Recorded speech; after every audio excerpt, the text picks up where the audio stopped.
microscope. Okay.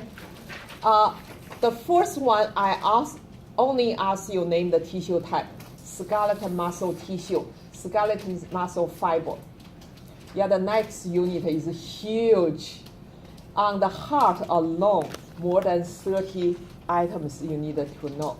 But if you really did well in the 101, you should be all right. And this is like we call stepstone courses. 101 and 240 are for your future program. If you learn from 101, you have a little bit easier on the heart in the 240. And if you learn all the great, a lot of central nervous system in the 240, you're going to have a relatively easy time in the 240. So it's like a build up.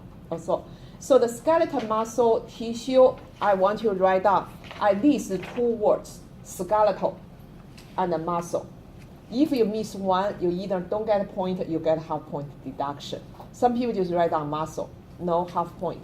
If skeletal, that means also kind of wrong. Okay, skeletal muscle, tissue or fibers are okay, but just you have to have skeletal and the muscle.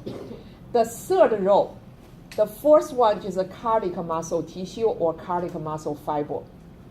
The last blue one, I also ask you, I may ask you name the tissue type, cardiac muscle tissue, and name the line at the pointer, intercalated disc.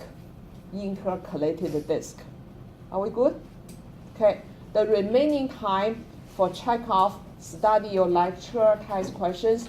But you think if you think you're ready, you may leave. Okay, if you have done all your check off.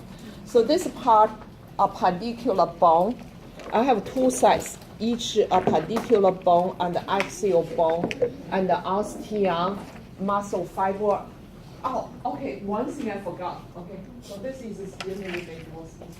I will see how many. Joints, articulation, probably page 23.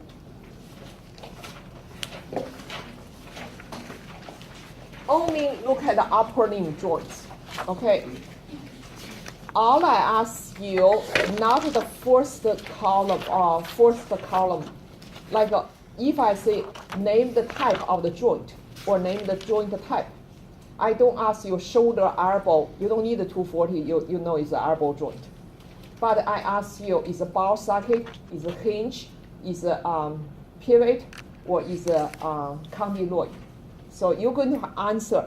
So if it's a shoulder joint, I ask you name the type of the joint, ball socket. The B answer could be what kind of axis? Axial.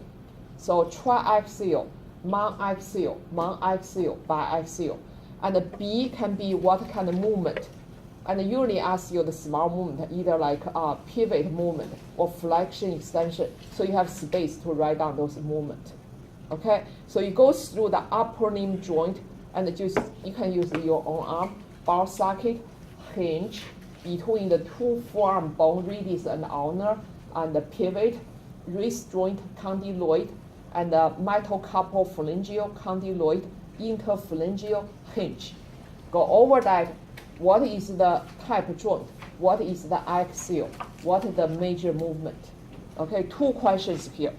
Okay, so that's our review. And the remaining time, take the model to your table. If you have not checked out the muscle fiber neuron, take it to your desk, and then go over there to do the check out.